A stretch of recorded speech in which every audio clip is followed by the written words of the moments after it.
I don't know whether everyone's got their Pixel 8 Pros today or not, but I have just got mine, and I'm really excited about this phone because last year, the 7 Pro was one of my phones of the year, and I really loved it, and I used it for maybe about 6 months or so. And obviously now I've switched to the iPhone 15 Pro Max, but get out the way, that is old news because this is an unboxing of that brand new Google 8 Pro, and you'll see that I got it in the white porcelain color because that blue color I thought just looked a little bit tacky. The black, well, it's a black color, we've seen it before, but the porcelain and white is always a classic color to go for, so that's what I picked it up in. So let's get to that unboxing of the Pixel 8 Pro. First thing first, if you pre-ordered the Pixel 8 Pro, you got the chance to either get the Pixel Buds Pro or you could pick up the Pixel Watch 2. So I went and picked up the Pixel Watch 2, but only the GPS version because you have to pay £50 extra this year if you wanted the cellular version. But let's just get to unboxing the phone. And I really like the way that Google just package their phones. I always feel like it's quite a classic, elegant look.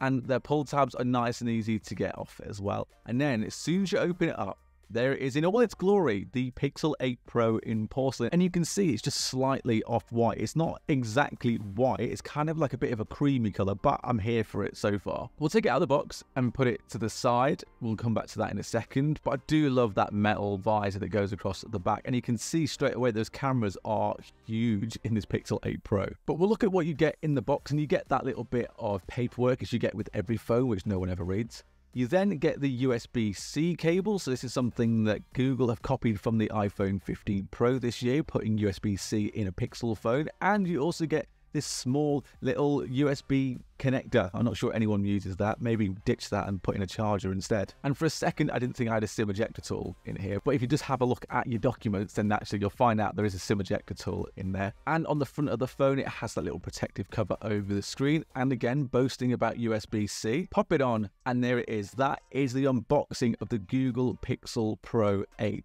And I genuinely love Google phones. I think if you want a good Android experience, then a Google Pixel is the only way to go. And I mentioned it a bit before, but the Pixel 7 Pro was such a good phone, like my absolute favorite phone of the year. And I have just moved to the iPhone 15 Pro Max, so this is going to have to do something special to take me away from using an iPhone again, but I'm going to give it a really good go. And I really just like everything about a Pixel. I like the Pixel Watch. I like the speakers. I like that ecosystem that Google are slowly creating. You'll notice as well on the back you have that small little hole which looks like it could be something like a LiDAR, but it's not. So you can weirdly take the temperature of drinks and food if that's something that you want. I think a really niche, strange feature, but it's there. The setup for a Google Pixel is usually really quite simple. It doesn't take long at all, and I just skip all of these steps so we can get it set up nice and quickly so we can see it in action. And the one thing that I noticed when I was playing around with this is it does feel chunky. So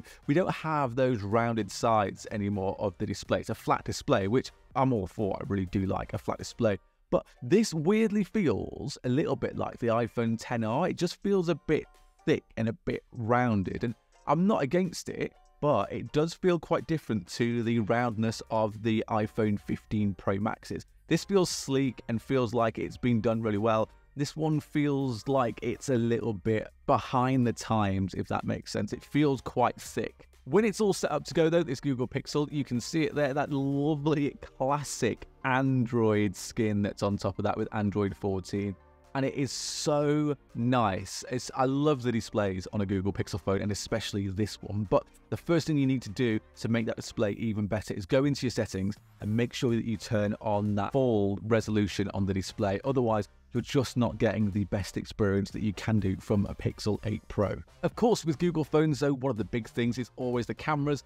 And I mentioned it before, but you can see in that metal visor, the cameras on this are huge. That's because you have that 50 megapixel main camera, a 48 megapixel telephoto lens, and a 48 megapixel wide camera as well. And if you want to, you need to go into the settings and change that 50 megapixel to be the default megapixels if you want, because by default, it's set to a bit of a lower resolution. So to get the most out of this, you do need to play with it just a little bit in the settings. The only other bit of concern for me when you pick up the Pixel 8 Pro is it in the UK, it starts at £999 for 128 gigabytes, and not even Apple did that this year. So it's a bit of a shame that Google haven't just upped that to be 256 gigabytes of storage, because that seems almost more like the norm now. So it being £999 and 128 gigabytes of storage isn't ideal. The battery life on this will be interesting as well, because on the Pixel 7 Pro last year, the battery life wasn't amazing with that Tensor G2 chip. But now that we've got that Tensor G3 chip,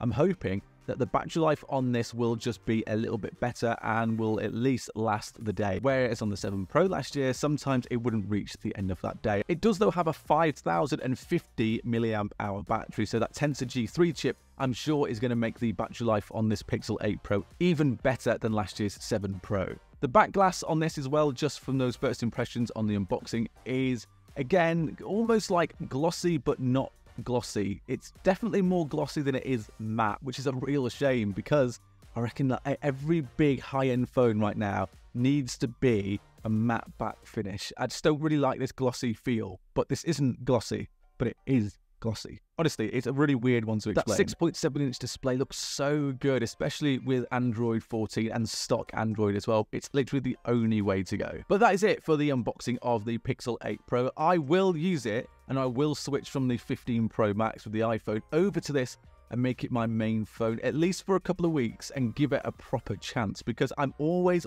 ready for someone to dethrone Apple in terms of the best phone of the year. And maybe this year, the Pixel 8 Pro could be that phone. So let me know in the comments below, is the Pixel 8 Pro something that you would go for, or do you think that iPhone is still the king of phones? Like I said, let me know in the comments. Subscribe to the channel as well if you like the video, because what I'll do is the full review and first impressions over the next week or two. So if you do that, then all I can say is I'll see you later.